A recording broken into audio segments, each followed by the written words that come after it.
Hi, another solo video. Currently, we have three videos in this channel, and yeah, this is the fourth one. Finally, another video. Anyways, I'm here to talk about the new animated series on Netflix called Trese. So, what is Trese? Trese is a Filipino comic book that was written by Bachet Tan and Kadjo Valdisimo 16 years ago. The overall story is just very dark and grimy, combined with creatures from the Filipino folklore. Then we have Alexander Trese, who enters the scene as a dark, moody, mysterious detective that solves cases caused by supernatural interference. I guess you can compare her to the Winchester brothers, who also solve cases about the supernatural. Show's great. You should watch it if you have time. Wow. Going back, the main setting is Manila, and the place is littered with monsters. I also don't know why. Maybe it's just their it's also their capital. Trese is supported by the twins who have weird masks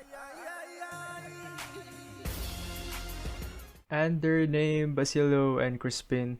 They're demigods who can regenerate. They're actually pretty powerful. They also produces magical guns with magical unlimited ammo, but they only uses one type of gun for the whole of the series. Then at the end of the series, they just suddenly want to use a better gun. I don't know why. It's a little bit confusing to me. If they could just make another gun, they could just.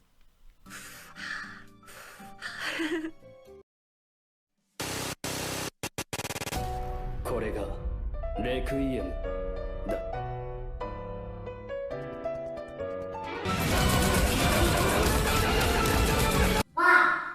Next character we have is Cap- Captain Guerrero. There, that's his name, right? Captain Guerrero. Yeah. Hmm. So his deal is he's a police officer who seeks stress when weird stuff comes up to these cases.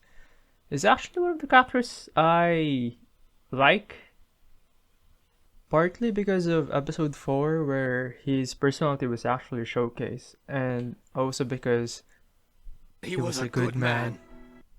Yeah, that's it. I'm done. I'm not doing that. Going back to Alexander Trese again, she's called a Lacan. She's pretty much the representative of the humans, and she also maintained the balance between the creatures and the humans because there are rules created by her father. They call it the Accords in English or Kasunduan in Tagalog. It's more or less like an agreement pact made between the tribes to have a peaceful environment rather than breaking into war. And one of the problems that Trese faces in the show was the pack losing its effectiveness. It's where monsters don't seem to follow it anymore, they just don't give a fuck. That's it. That's just how it is. Yeah, where was I?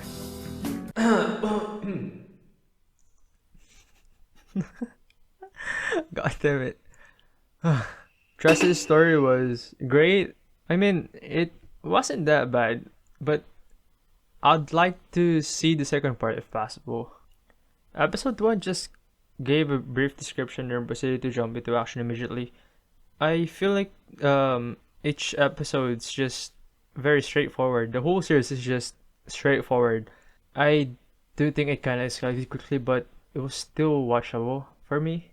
There are scenes where Trese remembers a thing from her past, and I like how each episode just give bits and pieces about her childhood and why she acts like that. Out of the episodes, episode 4 was one of the, I think, the best thing because of Captain Guerra. That's why, and you know what it is. But episode 3, it's just fucked up. You think smuggling of body parts in episode 1 is fucked up, or Datu Talagbasa coming out from a man's body was enough, or rituals, or fitting people with body parts. Yeah, that's fucked up, yeah. But watch episode 3 and come back here. There's just this one scene that it's very disturbing and I love it. There were some twists, yeah, but they already heavily foreshadowed that there's a traitor among us. Among Us. Fuck. I honestly thought it would be the twins, but yeah, it's not actually them. It's another character from the series, which I thought would not be the main villain. Well, that's that. It's not that surprising as I thought it would be. What's more surprising is the truth behind their father's action, motives, and Alexander Trese's origins. Because from the start, the rule never really told properly on her backstory. Each episode just give again just bits and pieces about her childhood, where episode 6 just tries to tell you everything about the entire history of what actually transpired back then.